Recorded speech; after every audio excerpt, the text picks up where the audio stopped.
نحمده ونصلي على رسوله الكريم اما بعد فاعوذ باللہ من الشیطان الرجیم۔ میں سیرت النبی کورس کروا رہی ہوں ماشاء اللہ آن لائن اکیڈمی کی جانب سے۔ آج ہمارا 12واں لیکچر ہے اور آج ہم غزوہ احزاب کے بارے میں، جس کو غزوہ خندق بھی کہا جاتا ہے، پڑھیں گے۔ درود شریف پڑھ لیجئے۔ اللہم صلی علی محمد وعلی آل محمد کما صلیت علی ابراہیم وعلی آل ابراہیم انک حمید مجید۔ اللہم بارک علی محمد وعلی آل محمد کما بارکت علی ابراہیم وعلی آل ابراہیم انک حمید مجید۔ ہم نے اس سے پہلے 10ویں لیکچر میں غزوہ احد کے بارے میں پڑھا اور 11ویں لیکچر میں ہم نے غزوہ بدر اور غزوہ احد کے بارے میں پڑھا کہ کیا کیا فائدے ہوئے اور یہ جنگ کیوں لڑی گئی تھی، ٹھیک ہے نا۔ تفصیلاً ہم نے مزید اور پڑھا تھا، اور آج ہمارا ہے غزوہ احزاب۔ قبائل عرب نے مسلمانوں کے خلاف محاذ قائم کیا، جس میں مختلف قبائل قریش، غطفان، فزارہ، سلیم، اسد، اشجع، مرہ، سعد، قریظہ، نذیر، یہ 10 اور دیگر یہودی قبیلے شامل تھے۔ غزوہ احزاب 5 ہجری میں مسلمانوں اور قریش مکہ کے درمیان پیش آیا۔ کفار مکہ متحد ہو کر مدینے پر حملہ آور ہوئے تھے اور مسلمانوں نے اپنے دفاع کے لیے خندق کھودی تھی۔ اسی مناسبت سے غزوہ خندق کہا جاتا ہے۔ اس کے علاوہ اس میں پہلے تو ان لوگ قریش مکہ جو ہے، مکہ میں جتنے بھی قبیلے ہیں ان کے ساتھ مل کر آ کر حملہ کرتے تھے مسلمانوں پر، ٹھیک ہے نا۔ تو اس بار ان لوگوں نے کیا کیا، اس بار ان لوگوں نے مدینے کے جو یہودی قبیلے کے لوگ ہیں ان کو بھی اپنے ساتھ ملا دیا۔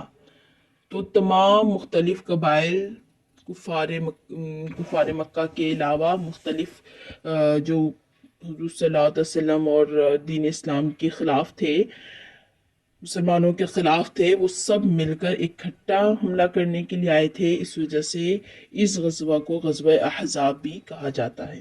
یہودی قبیلہ بنو نذیر کے سردار جو ہیں وہ قریش مکہ کے پاس گئے تھے اور وہاں پر جا کر انہوں نے ان کو تعاون اور مدد یقین دلایا اور کہا کہ ہم اس غزوہ میں مل کر لڑیں گے۔ بالآخر ذی-القعدہ 5 ہجری میں سب نے اپنی پوری قوتیں جمع کر کے یکبارگی مدینے پر حملہ کی ٹھہرائی، اور اس طرح 10,000 آدمیوں کا لشکر جرار مسلمانوں کو مٹانے کے لیے مدینہ طیبہ کی طرف ابو سفیان بن حرب کی قیادت میں بڑھا۔ نبی کریم صلی اللہ تعالی علیہ وسلم کو جب خبر ہوئی تو صحابہ اکرام رضوان اللہ تعالی اجمعین کو جمع کر کے مشورہ کیا۔ حضرت سلیمان فارسی رضی اللہ تعالی عنہ نے رائے دی کہ کھلے میدان میں جنگ کرنا مناسب نہیں۔ حضرت سلیمان فارسی نے جو ایڈوائز دی تو اس میں جو ہے سب رضامند ہو گئے اور خندق کھودنے کے لیے آگے بڑھے۔ مدینے کے مضافات کا جائزہ لیا جو ایک سمت سے کھلا ہوا تھا اور باقی 3 اطراف میں مکانات اور نخلستان تھا۔ نخلستان وہ جگہ ہوتی ہے جہاں پر کھیتی باڑی کی جاتی ہے یا پھر وہاں پر پہاڑ یا اس طرح کی چیزوں ہوں اور وہاں سے گزرنا مشکل ہو، جہاں سے دشمن کا گزرنا ممکن نہیں تھا۔ مدینے کی کھلی سمت سے خندق کی کھدائی کا آغاز ہوا۔ 6 دن میں یہ 5 گز گہری خندق اس طرح تیار ہوئی کہ اس کے کھودنے کے لیے خود سید الرسول صلی اللہ تعالی علیہ وسلم کے دست مبارک کا ایک بڑا حصہ تھا۔ اس میں ایک مرتبہ خندق کھودتے ہوئے ایک پتھر کی چٹان نکل آئی جس کی وجہ سے سب کے سب عاجز ہو گئے۔ آپ صلی اللہ تعالی وسلم نے خود دست مبارک سے ایک پھاوڑا مارا تو اس کے ٹکڑے ہو گئے، غرض خندق تیار ہو گئی۔ 10-10 گز کر کے زمین کی کھدائی کے لیے تقسیم کی گئی، اور ابتدا جو ہے حضور صلی اللہ علیہ وسلم نے کی تھی۔ 3.5 میل لمبی خندق کھودی گئی تھی اور 3000 مسلمانوں نے خندق کی کھدائی میں حصہ لیا تھا۔ ادھر کفار کا لشکر آ پہنچا اور مدینے کا محاصرہ کر لیا۔ تقریباً 15 روز تک مسلمان اس میں محصور رہے۔ محاصرے کی وجہ سے مدینے میں سخت بے چینی پھیل گئی۔ کھانے پینے کے سامان کی قلت کی وجہ سے صحابہ رضی اللہ تعالی عنہم پر 3 دن کے فاقے گزر گئے۔ ایک روز مستر ہو کر صحابہ رضی اللہ تعالی عنہم نے اپنے پیٹ کھول کر حضرت صلی اللہ تعالی علیہ وسلم کو دکھائے کہ سب نے پیٹ پر پتھر باندھ رکھے تھے۔ آپ صلی اللہ علیہ وسلم نے اپنا شکم مبارک کھول کر دکھایا جس پر 2 پتھر باندھے رکھے تھے۔ غزوہ احزاب میں کچھ تدابیر اختیار کیے۔ شام کی جانب سے کھلے ہوئے رخ پر خندق کھودی گئی تاکہ دشمن براہ راست حملہ نہ کر سکے۔ جبل سلاع کو پشت پر رکھ کر صف آرائی کی گئی۔ عورتوں اور بچوں کو شہر کے محفوظ قلعوں میں بھیج دیا گیا تاکہ دوران جنگ داخلی اور خارجی، یعنی جہاں سے داخل ہوتے ہیں اور جہاں سے نکلتے ہیں، وہاں سے حملہ کوئی نہ کر سکے۔ دیارے بنی حارثہ کے قلعہ، رائس سے جبل زباب تک کا علاقہ مہاجرین کے زیر نگرانی دے دیا گیا۔ جبل بنی عبید اور مزار سے لے کر مسجد فتح تک انصار کو نگرانی پر متعین کیا گیا۔ سلمہ بن اسلم رضی اللہ تعالی عنہ کو 200 نثار کے ہمراہ بنو قریظہ کی نگرانی پر مامور کی تاکہ وہ جنگ کے وقت کسی قسم کی جارحیت نہ کر سکے۔ البتہ ایک جگہ سے خندق کا عریض کم رہ گیا تھا۔ کفار نے اس جگہ سے حملہ کیا اور زرار بن خطاب، اکرمہ بن ابو جہل، حبیرہ بن ابی وہب، نوفل بن عبداللہ اور عامر بن عبد جن کا تعلق قریش سے تھا، خندق عبور کر لی۔ 90 سالہ عامر بن عبد عرب کا نامور شہر سوار تھا۔ اس نے مسلمانوں کو مقابلے کے لیے للکارا۔ آپ صلی اللہ تعالی علیہ وسلم نے حضرت علی رضی اللہ تعالی عنہ کو مقابلے کی اجازت دی اور وہ حضرت علی رضی اللہ تعالی عنہ کے ہاتھوں مارا گیا۔ نوفل بن عبداللہ حضرت زبیر بن علوام رضی اللہ تعالی عنہ کے ہاتھوں قتل ہوا اور ان کے بقیہ ساتھیوں نے راہ فرار اختیار کی۔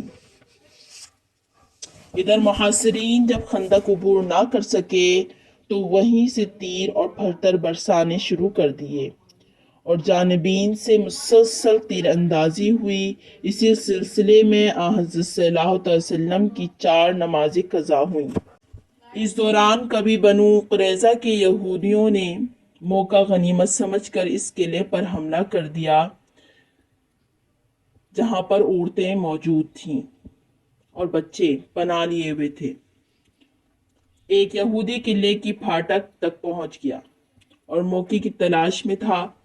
آپ صلی اللہ تعالی علیہ وسلم کی پھوپھی حضرت صفیہ رضی اللہ تعالی عنہا نے اسے دیکھ لیا اور حضرت حسان رضی اللہ تعالی عنہ کو اس کی اطلاع دی، جو قلعے کی نگرانی پر مامور تھے، لیکن وہ علانت کے باعث کچھ کرنے کے قابل نہ تھے۔ حضرت صفیہ رضی اللہ تعالی عنہ نے خیمے کی تعناب نکال کر یہودی کے سر پر اس زور سے ماری کہ اس کا کام تمام ہو گیا اور اس کا سر کاٹ کر نیچے پھینک دیا تاکہ یہودی اسے دیکھ کر قلعے پر حملہ کرنے کی ہمت نہ کر سکے اور یہ سمجھے کہ قلعے میں بھی فوج موجود ہے۔ نعیم بن مسعود اشجی جو نو مسلم تھے، ان کے اسلام قبول کرنے کا علم کفار کو نہ تھا، ادھر حضرت نعیم بن مسعود رضی اللہ تعالی عنہ نے ایک ایسی تدبیر کی کہ جس سے کفار کے لشکر میں پھوٹ پڑ گئی، غرض ایسے اسباب جمع ہو گئے کہ اب کفار کے پاؤں اکھڑنے لگے۔ مدینے کا محاصرہ جس قدر طویل ہوتا گیا، کفر کے حوصلے بھی پست ہوتے گئے۔ اس دوران کھانے کی بھی قلت ہو گئی اور اتنے بڑے لشکر کے لیے جو 10,000 پر مشتمل ہے، سامان کا انتظام خود ان کے لیے مسئلہ بن گیا۔ بالآخر خداوند کریم نے اس بے سر و سامان جماعت کی امداد فرمائی اور لشکر کفار پر ہوا کا ایک ایسا طوفان مسلط فرما دیا کہ خیموں کی جوبیں اکھڑ گئیں اور چولہوں سے دیگچیاں الٹ گئیں، جس نے ان کی فوج کے حواس معطل کر دیے، یعنی حواس باختہ ہو گیا کہ یہ کیا ہو گیا، اور ان کے سامان رسد بھی ختم ہو گیا جو پہلے ہی بہت کم رہ گیا تھا، اور ایسے ہی ان کو مشکلات کا سامنا تھا اور وہ ختم ہو گیا۔ اور تھوڑے ہی عرصے میں میدان صاف ہو گیا۔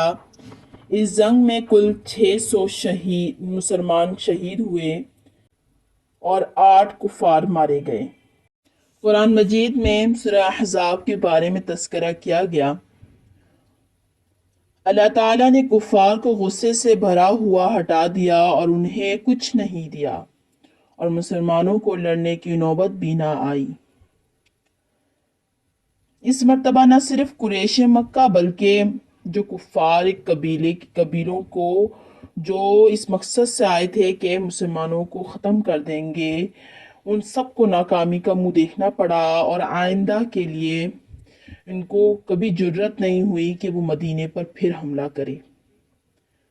اس کے ساتھ ساتھ جو یہودی مسلمانوں کے خلاف تھے، جنہوں نے معاہدہ کر رکھا تھا، وہ لوگ جو کفار کے ساتھ یعنی قریش مکہ کے ساتھ مل کر لڑ رہے تھے، وہ بھی سامنے آ گئے، اور غزوہ خندق کے موقع پر یہودی قبیلہ بنو قریظہ غداری کا مرتکب ہوا۔